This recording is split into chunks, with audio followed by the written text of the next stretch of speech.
Okay, so what if I told you that the most important parts of your name are the parts that aren't even there?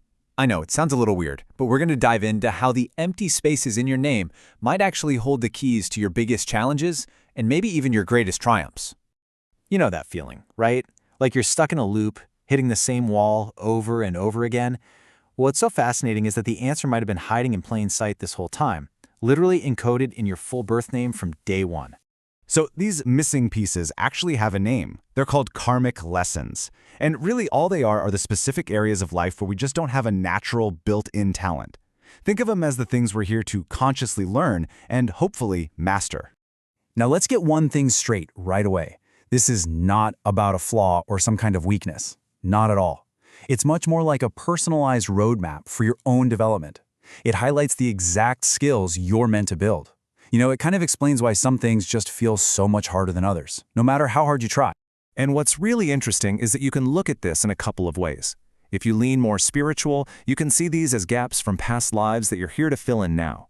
But if you're more psychologically minded, it just points to personality patterns, areas where you don't have a natural knack for something. But here's the thing, either way you slice it, the practical result is the same. These are your growth zones. So if you run the numbers and find you have 1, 2, maybe even 4 of these, you're totally normal. Most people do. And hey, if you discover you have a bunch of them, don't freak out.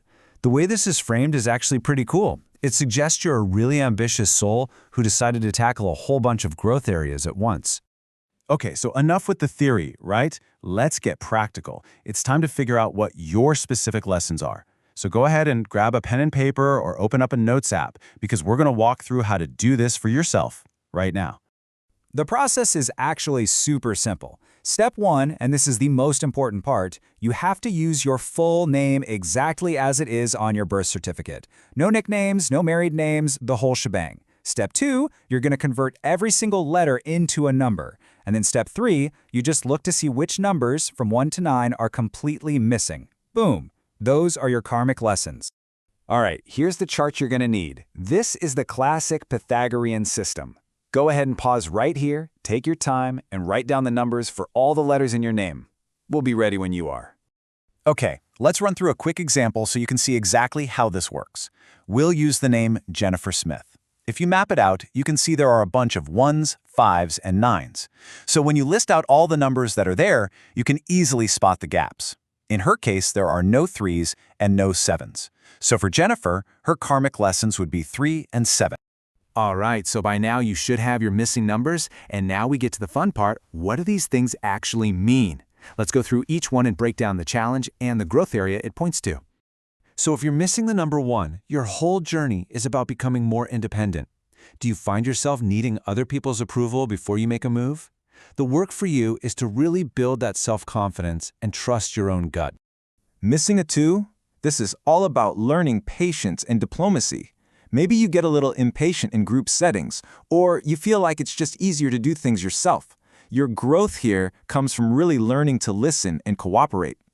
What if you're missing a 3? Well, this is basically an invitation to lighten up. If you tend to be your own worst critic or you're just super serious all the time, your lesson is to embrace joy and find a way to express yourself creatively. The karmic lesson of 4 is all about discipline and follow-through. Are you amazing at starting things but not so great at finishing them? Your work is to build that structure and experience the incredible satisfaction of actually completing what you start. If the number 5 is missing from your name, life is basically screaming at you to be more flexible. Maybe you hold on a little too tight to your plans and hate surprises. The lesson here is to learn to go with the flow and embrace change a little more. All right, the lesson of 6. This one is about responsibility and commitment. This might look like a fear of being tied down, whether in relationships or just taking on big responsibilities. The work for you is to lean into that and to discover how fulfilling it can be to care for others. Missing a 7? This points to a journey inward. Do you keep yourself constantly busy so you don't have to be alone with your own thoughts? The challenge for you is to go a little deeper, to develop trust in your intuition, and to find some real peace in stillness. Okay, a missing 8 is a big one. It's about personal power and your relationship with the material world. Maybe you feel awkward about money or you shy away from leadership roles. Your work is to get comfortable with claiming your own authority and mastering your finances. And finally, Number 9. If you're missing a 9, your lesson is all about compassion and letting go. Do you find yourself holding on to old hurts or grudges? The work here is to develop a bigger heart, to practice forgiveness, and to master the really difficult art of just letting things go. Okay, so you have your number, or numbers, and you know what they mean. But so what, right? Knowledge is great, but it's pretty useless if you don't do anything with it. So the real question is, how do you actually live with this information in a way that helps you? This right here, this is probably the most important thing to remember in all of this. I really want you to let it sink in. These are not character flaws. They are not a life sentence. They are just road signs pointing to the areas where a little conscious effort on your part is going to lead to the biggest personal growth. So your path forward from here is all about being patient and kind to yourself. When you see those old challenges pop up again, and they will, try not to get frustrated. Instead, try to see them as a little pop quiz, an opportunity to practice, and celebrate the small wins. The goal here is not perfection. Nobody's asking for that. It's just about becoming a little more competent, a little more well-rounded. And really, that's what this all boils down to. This isn't a diagnosis of what's wrong with you, it's an invitation. It's an invitation to become more of who you were always meant to be.